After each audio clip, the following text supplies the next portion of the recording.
Welcome to my channel Techie Talk with Aditya. In this tutorial, we will be solving some of the SQL hands-on that were asked during the Cognizant internship. In this tutorial, we will write a query in order to display the order date, total order amount in each day. Now each day is very important word written over here. After that, we need to give an alias name for total order amount as total sale. After doing this, we need to sort the result based on order date. And one hint is given that we need to use orders table in order to retrieve the records. To save your time, I have already created one table, that is orders table, and inserted few records.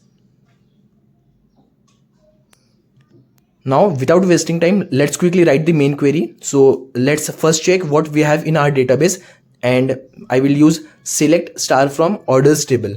So this will give me whatever data present in the orders table. As you can see on the screen, we have the records for 1st of April, 2nd of April and 3rd of April. Now what we have to do, we have to give the order count. We have to give the sum of order count for 1st of April, 2nd of April and 3rd of April.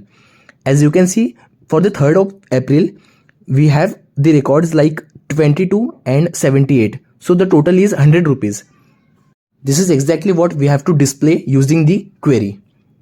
So let's quickly write the query. So I will select order date. Then we have to do the total of order amount. So in order to do the total of the order amount, we need one aggregate function, that is sum of order amount. This will give me the total of the order amount in each day. But see, this is not giving me the records for each day. It is summing up the data for entire data present in the table. So see, 770 is the total of all the records present in the table. Now what we have to do, we have to segregate this record for each day.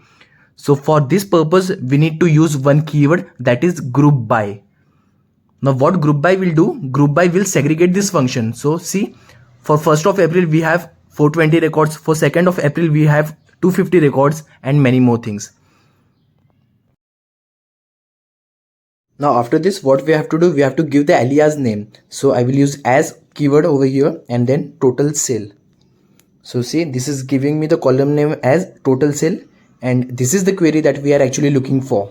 Please do remember one thing, whenever we are using group by, then we have to use at least one aggregate function. In this tutorial, we have the aggregate function as sum. We are doing the sum of order amount for each day. That's why we are using group by order date.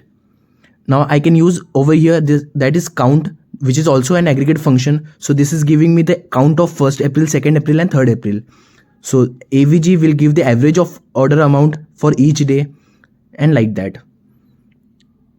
I hope this solution is very clear to you now. If you have any queries, please let me know in the comment section. I am happy to answer all your queries.